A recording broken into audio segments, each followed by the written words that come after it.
Alright, boys and girls, we have a juicy video for you guys today. Some exclusively leaked information. Now, before we get into that, I do want it to be made very clear that this is leaked information from a single person, so you have to take it for what it is. I have been able to verify the fact that the person works at Microsoft, and that is the only reason I am making this video. So just to remember that whenever you're dealing with leaked information that can't be confirmed, you've got to be aware of that. Before we get into that, I think it's going to be important that we just have a quick look at the last year and just in general how the game's been handled over the last year or so. Alright, let's get into it. Okay, I think we will go back to Higher Isle and start our recap there. Roughly a year ago now, it was the year's chapter release, and I think for a lot of people it was underwhelming and felt like a DLC. But they spent a lot of time advertising the new card game that they were bringing out in their ESO live shows, and it was definitely something that they thought was going to be a big part of this chapter. I was open-minded. Unlike a lot of people, I think they just thought, why the frig are we getting a card game when there's so many other major issues in the game? And I think this is a fair point as well, but I was cool. Like, okay, cool, we'll get a card game that might be a bit of fun here and there, you know, PvP's dead, so you can go play a couple card games or whatever. Then people got the card game in hand and started playing it, and I didn't enjoy it. I was going in with this with an open mind and really wanting to like it, but it was not a very easy game to learn. Like, if you didn't really have much of an idea of what was going on, it wasn't an intuitive game, and it fundamentally wasn't fun, and I think that's the worst part about it. Now, if they gave me the job of designing a card game, I would have done it so, like, you defeat a dungeon, you get a boss card,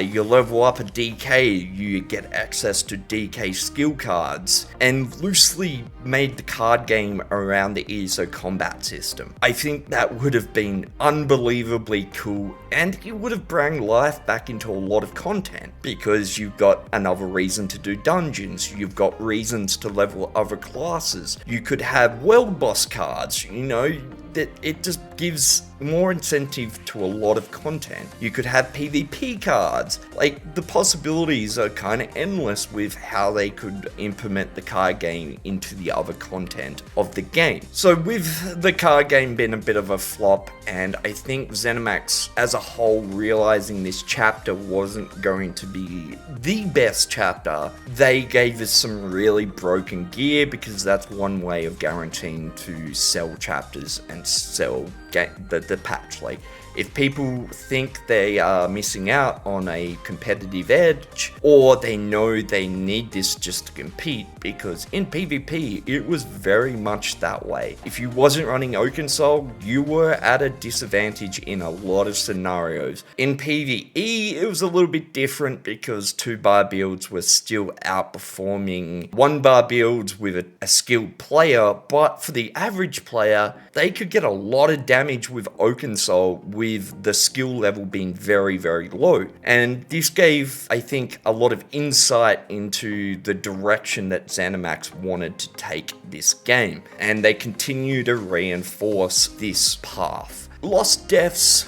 launched late August, and I think a lot of people had hopes, because obviously OakenSoul was overperforming, it was kind of bullshit, and I think a lot of people wanted it to see a massive nerf here. We did get the nerf to OakenSoul, but ZeniMax decided to drop a gigantic bomb on the community, and that was them introducing changes to the core combat system. And unbelievably, in the same sentence, they say how much they know we love their combat system, but in the very next paragraph say they're going to change it. Only ZeniMax as a game developer could say that. If they had a good track record of doing the right thing and improving the game, I think this could have went over not so bad. But let's be real, they don't have a good track record. Rightly, the whole community was annoyed, and frustrated and worried.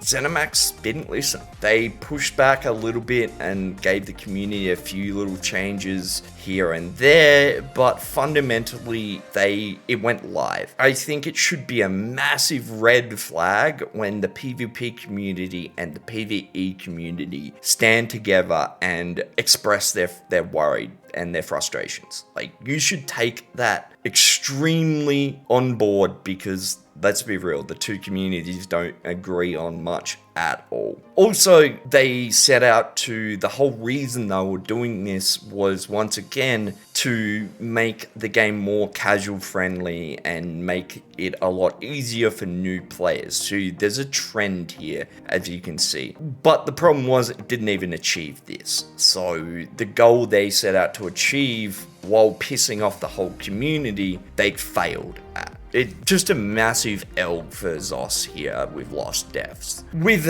all of that said, I think a lot of people had hope with Firesong. Firesong's PTS rolls around, and I know I was very excited to get the patch notes. After reading the patch notes, I was very disappointed. It was going to be the same old, the same tank meta we've had in PvP for the last 3 months. Overall, not had much had changed. A few changes to Warden.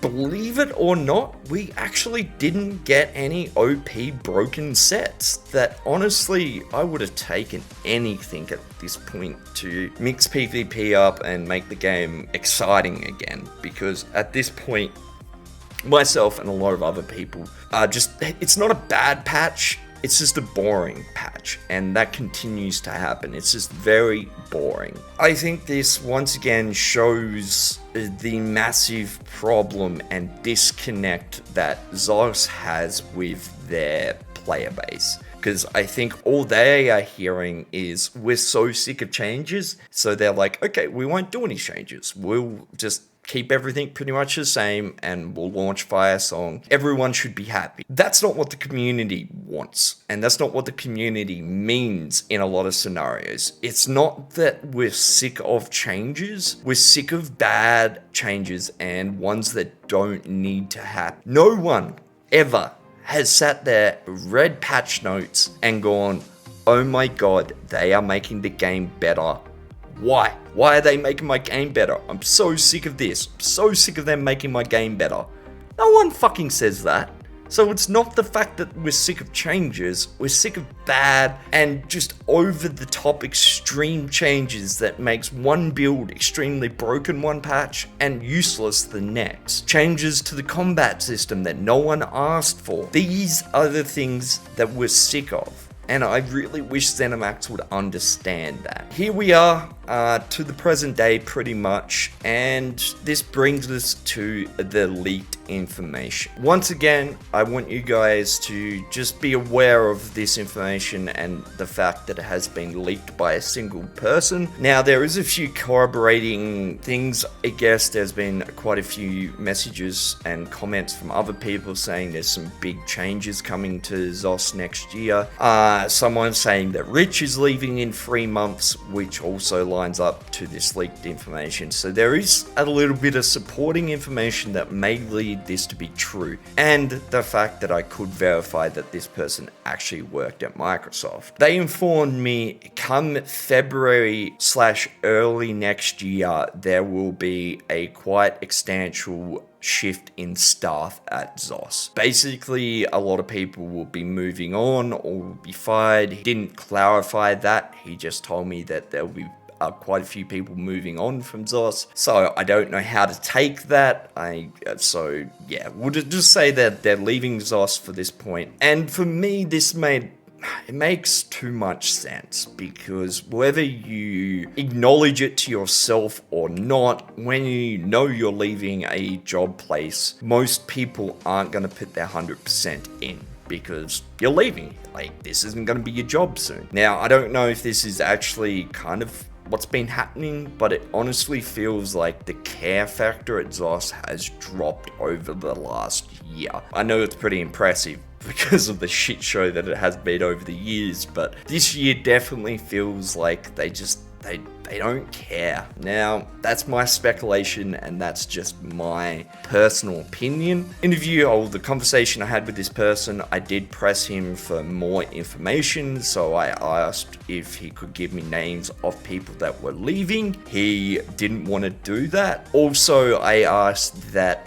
did they know? Like, is this a known thing at ZeniMax that there will be quite a few people moving on? And he did tell me that there was some people at ZeniMax that were aware of what was going to happen. He wouldn't give me names or anything like that, so who knows if it's just one person at ZOS that knows this or if it's quite well known. Who knows? I don't know, guys. What do you think? Do you believe this leaked information? Do you think that it is going to be good for the game? Because that is the next thing. Like, what's that mean for ESO? Personally, I don't want to speculate. I don't want to get my hopes up that this is going to be what we all need to save the game. Because let's be real, even if some of them, there is a staff turnover at ZOS, that doesn't mean anything for the game. It could continue to be the same crap that we've got over the last year, or it could get worse. You know, we might honestly see how bad this game can be, and maybe we'll